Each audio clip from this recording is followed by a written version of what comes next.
Bienvenidos a 360 grados, soy Rina Musali y esto es una visión global de Iberoamérica. Hoy ponemos nuestra mirada en dos hechos que impactan la agenda política y económica de la región. Se cumple el primer año del nuevo acuerdo de paz que se firmó entre el gobierno de Juan Manuel Santos y las FARC en Colombia. El fin del conflicto armado que se convirtió en una de las contribuciones más significativas de América Latina al mundo. Bajo este mensaje de esperanza nos preguntamos sobre los factores discrepantes del proceso de implementación de la paz, sus avances, reveses, así como el estatus negociador con el Ejército de Liberación Nacional. Se celebran elecciones en Chile, el duelo entre Alejandro Guillier y Sebastián Piñera, que puede alargarse hasta la segunda vuelta electoral del 17 de diciembre. En 360 grados aprovechamos esta coyuntura para preguntarnos sobre las claves políticas y electorales en Chile, el legado que ha dejado Michelle Bachelet, el posible regreso de Sebastián Piñera al Palacio de la Moneda, el surgimiento del Frente Amplio, así como los hallazgos y las novedades que presenta esta elección. Acompáñenos con entrevistas, reportajes y lo más importante sucedido en nuestra región.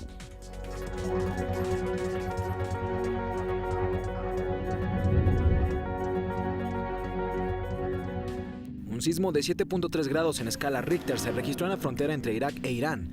La cifra de muertos se ubicó en más de 500, así como 8,000 heridos. Mientras tanto, en Costa Rica también se registró un movimiento tectónico. Ahí murieron 2 personas, ambas por infarto. El gobierno de Venezuela calificó como exitosa la primera reunión con acreedores internacionales para reestructurar su deuda externa. En este marco llegó a un acuerdo con Rusia para refinanciar su adeudo. Ahora Caracas tendrá 10 años para pagar los $3.150 millones que le debe a Moscú.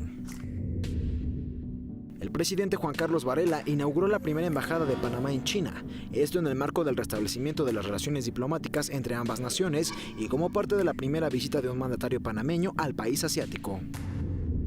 Nuestra bandera, izada aquí en Beijing, quiero reafirmar el juramento de amarla, respetarla y defenderla como símbolo sagrado de nuestra nación.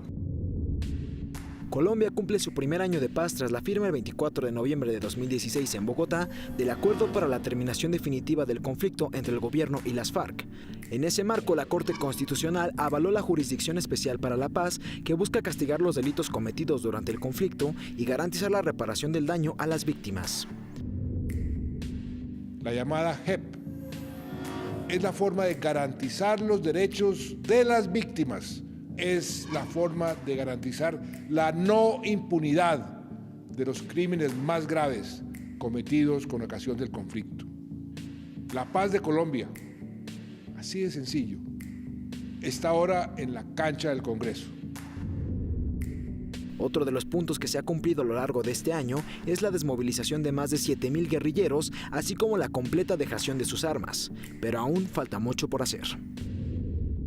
Esta semana en nuestra sección Bajo el Radar refrescamos nuestra mirada sobre la implementación de los acuerdos de paz en Colombia, la antesala que marcará el juego político frente a las elecciones presidenciales del año 2018. Para comentar sobre este importante tema nos acompaña la doctora Josette Altman. Ella es secretaria general de Flaxo y que nos enlazamos con ella desde Costa Rica, San José, Costa Rica. Bienvenida, Josette, y muchísimas gracias por estar con nosotros en 360 grados. No, muchísimas gracias, Rina. Para mí es un placer y aprovechando que estamos en un canal iberoamericano, saludar a todas y todas, a todos y todas los iberoamericanos, latinoamericanos e iberoamericanos que nos escuchan.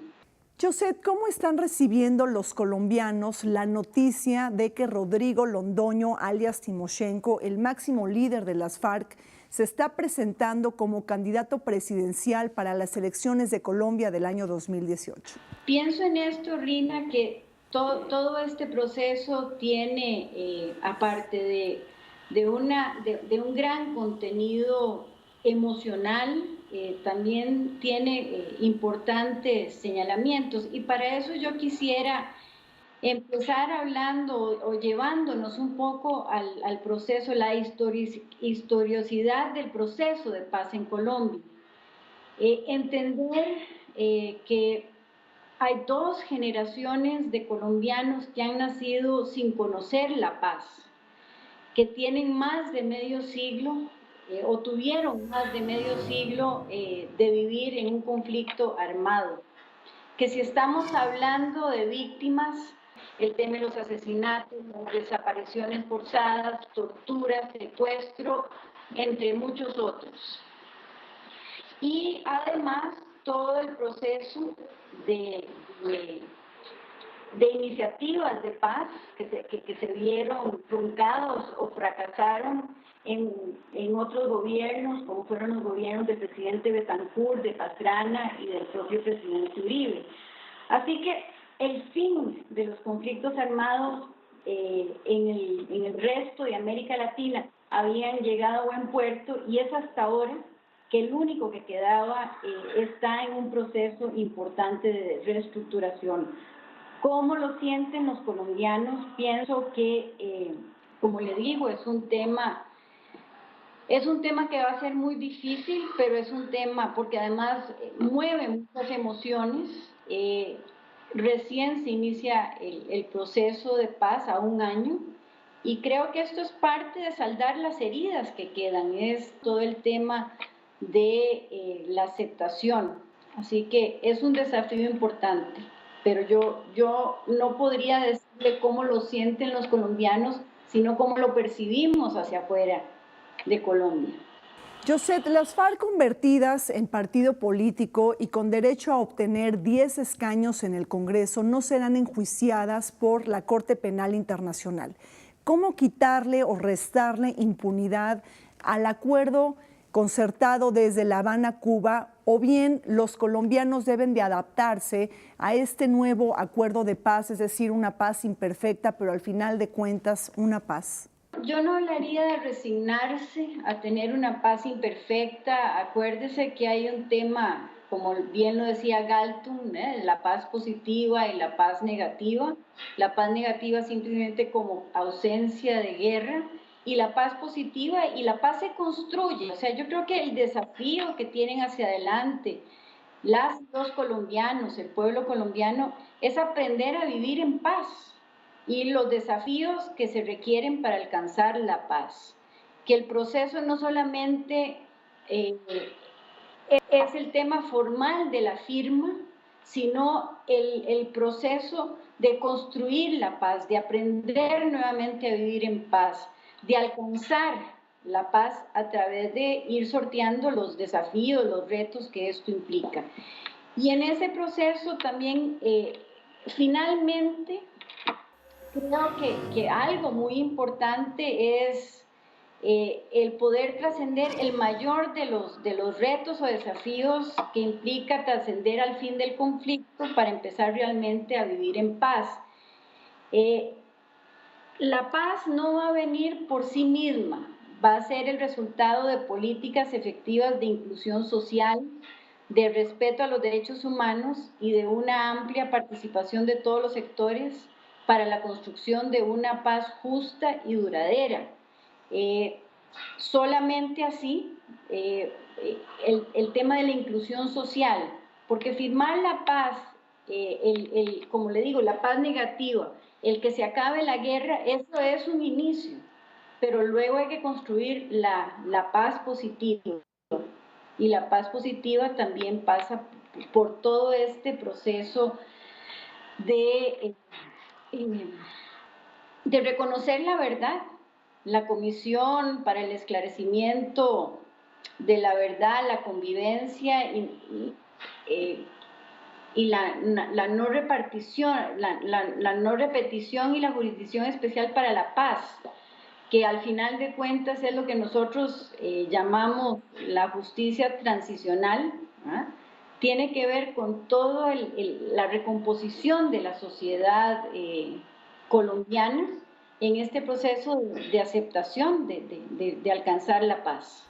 Yoset, una última pregunta. Una de las preocupaciones más sentidas de la comunidad internacional ahora frente al conflicto en Colombia, bueno, los acuerdos de paz que ya están siendo implementados, es que el Congreso ha rechazado por el momento la Ley de Justicia Especial para la Paz.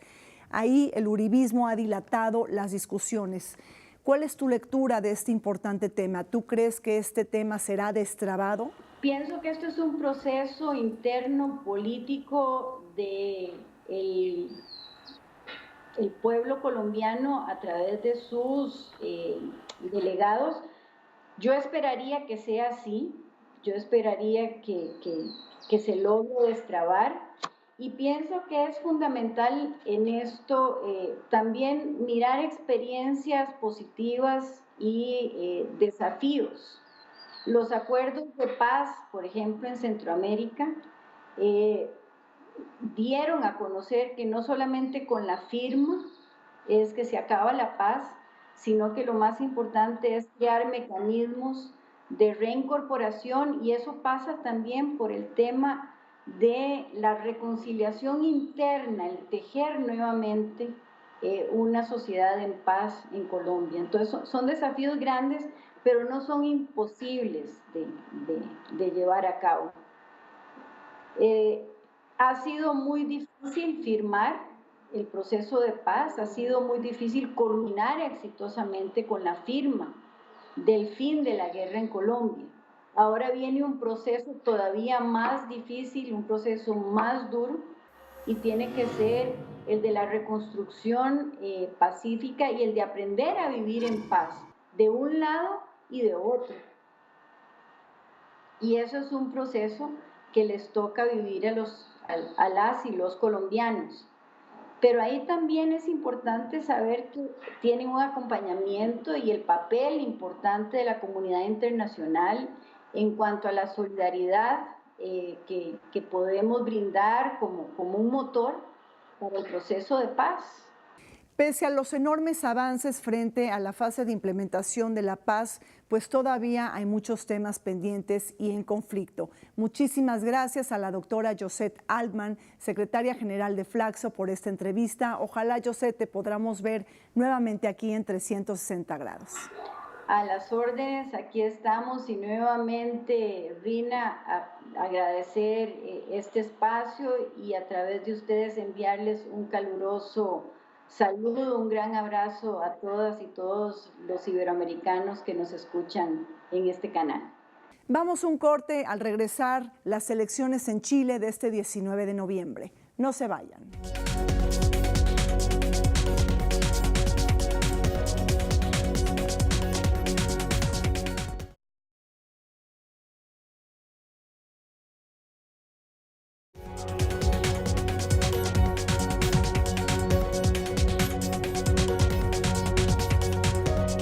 ...360 grados analiza una nueva cita electoral que se presenta en el radar político de América Latina. Los comicios en Chile del 19 de noviembre que marcan la despedida de Michelle Bachelet y la llegada de un nuevo liderazgo político. Al calor de un sistema fatigado, muchos ciudadanos chilenos que no se sienten representados en las dos coaliciones tradicionales del poder que se han adueñado de la escena política después del retorno de la democracia en 1990. La coalición conformada por los partidos de centro-izquierda, antes Concertación y hoy llamada Nueva Mayoría, y la Alianza por Chile, compuesta por fuerzas de derecha conservadora, que encuentra liderazgo en la figura del expresidente Sebastián Piñera. Chile arrastra uno de los índices de participación electoral más bajos del mundo. La indiferencia, el enojo y la apatía que se convierte en abstencionismo crónico para uno de los países punteros y más adelantados de América Latina, pero que todavía aporta una de las tasas de mayor desigualdad en la región y los remanentes de la dictadura. Me da muchísimo gusto saludar en esta mesa de 360 grados al embajador Ricardo Núñez, embajador de Chile en México, y al doctor Ricardo Yoselevich, académico de la UAM Xochimilco, por estar con nosotros para platicar sobre las elecciones en Chile de este 19 de noviembre. Muchísimas gracias por acompañarnos. Gracias a ti. Gracias por la invitación. Embajador, empecemos por hacer un balance del legado de Michelle Bachelet en Chile. ¿En dónde colocaría usted sus aciertos, sus atributos, pero también sus asignaturas pendientes? A ver, creo asegurarlo con bastante conocimiento, porque he estudiado bastante el proceso de la transición chilena desde que iniciáramos en 1990 la redemocratización del país, con todas sus imperfecciones. Este es el gobierno que ha hecho mayores transformaciones de fondo en la historia de nuestro país en los últimos 50 años. Estamos hablando de modificaciones del sistema educacional, estamos hablando de una reforma tributaria relativamente exitosa, estamos hablando de la incorporación de la mujer, bastante más de lo que teníamos anteriormente. Estamos hablando de temas ético-morales, como por ejemplo la aprobación del aborto por 3 causales en nuestro país, que databa en 1931, pero que la dictadura lo había abolido. Estamos hablando de una política internacional muy activa, particularmente en América Latina. Este es un gobierno que además se ha preocupado de temas centrales, como por ejemplo el tema de la educación superior en nuestro país, mejorar la calidad, el ingreso. Este año vamos a tener 350.000 jóvenes que van a ingresar gratuitamente al sistema de educación superior. Se ha diversificado el sistema de educación superior como nunca antes lo habíamos hecho. En fin, yo diría que con toda la dificultad que ha significado aprobar este proceso, este es un gobierno que va a pasar a la historia. Seguramente ahora no por la coyuntura que está llena de resquemores y de odios pequeños. Seguramente va a pasar a la historia como uno de los de mayor capacidad de realizar grandes transformaciones. Ricardo, ahí tenemos dentro de estos hallazgos y novedades que nos explica muy bien el embajador, dentro de estas elecciones se estrena un nuevo sistema electoral. Es decir, un sistema electoral que reemplaza el binomial que se dio en épocas de la dictadura de Augusto Pinochet. ¿Qué lectura tienes de esto y si esto también pues, va a abonar a tener un Congreso más fragmentado y más dividido?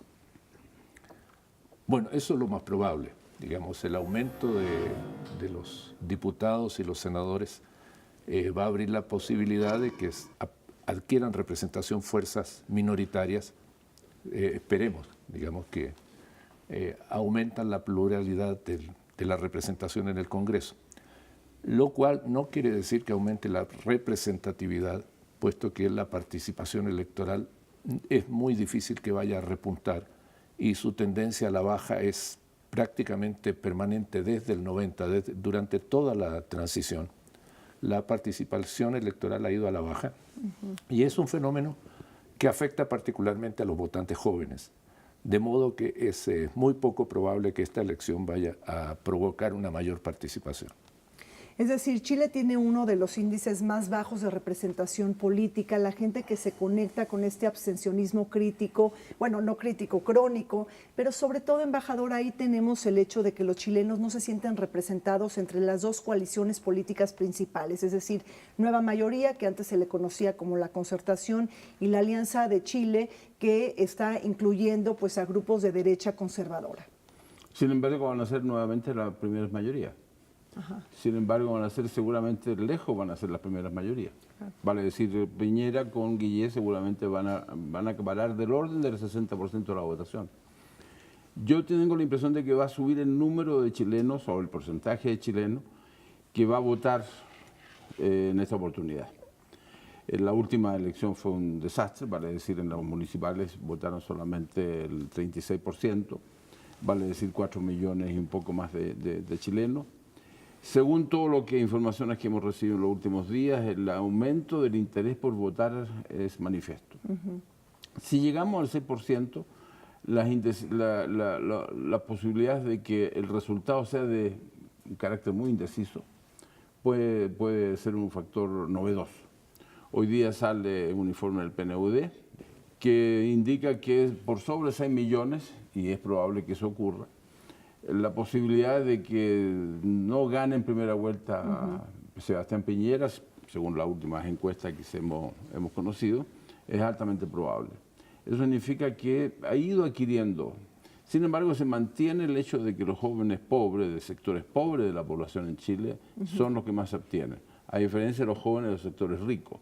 El índice es 70% de los sectores ricos, vale decir Vitacura, por ejemplo, que es una zona muy rica, con San Ramón o el Bosque, donde solamente el 15% de los jóvenes votan. Pero sin embargo votan los de 70 años, van a votar en la misma cantidad. Y en los sectores rurales, Chile no es un país muy rural, el 17 prácticamente van a votar el 70% de esas personas.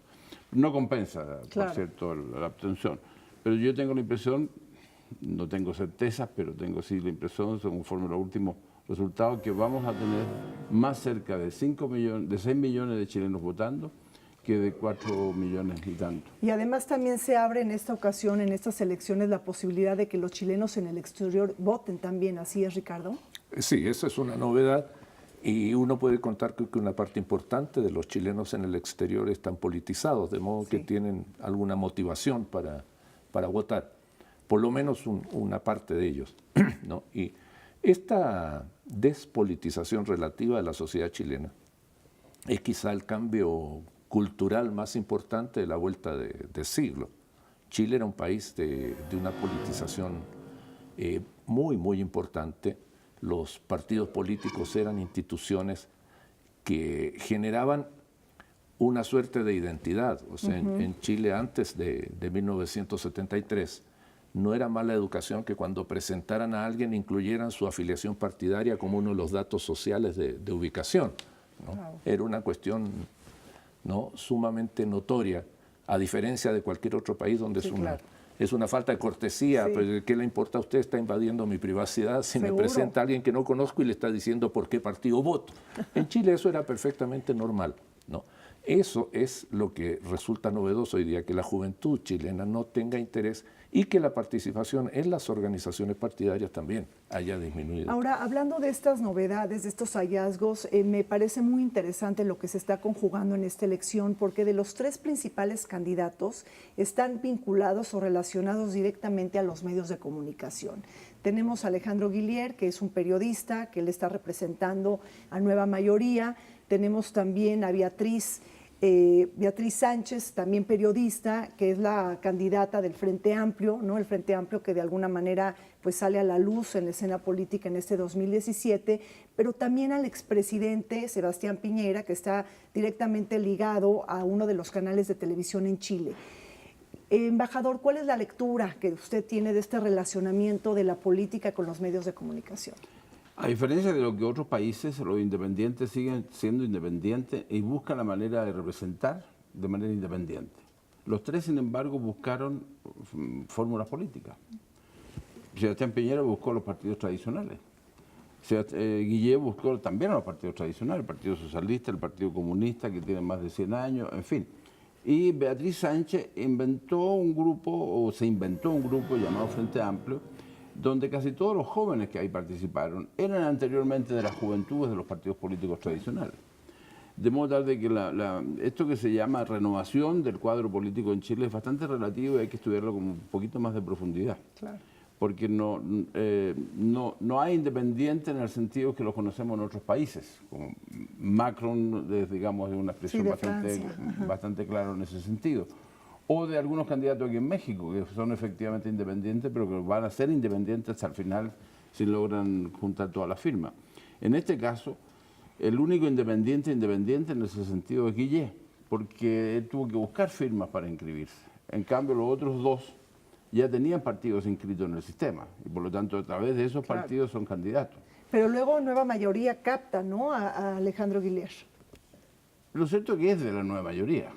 Él no es militante del Partido Radical, ni de la Juventud Socialista, porque alguna vez parece ser que lo fue. Pero él es del establishment, no es un outsider, ¿no? Es del establishment.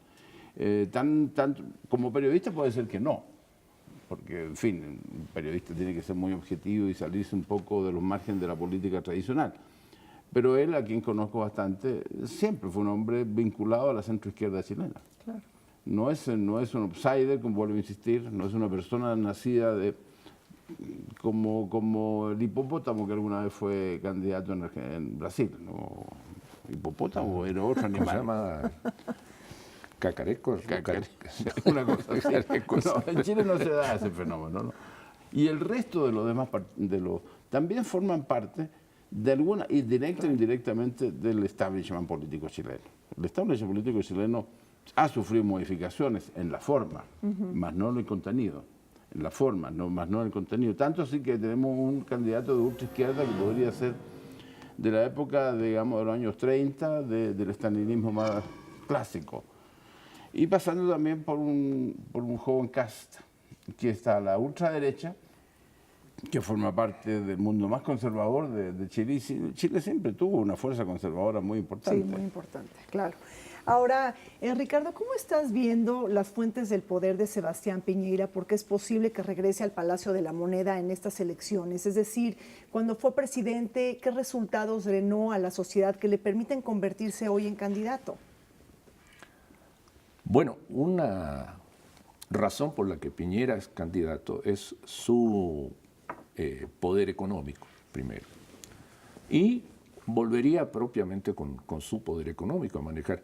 Esta idea de que el gobierno es una empresa y que hay que elegir un buen gerente, ¿no?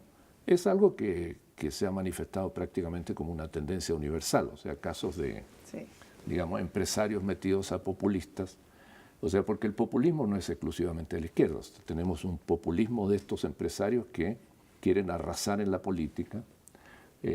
Quizá lo que le falta a Piñera es ser dueño de un equipo de fútbol, aunque sí era accionista de Colo-Colo. Principal, ¿no?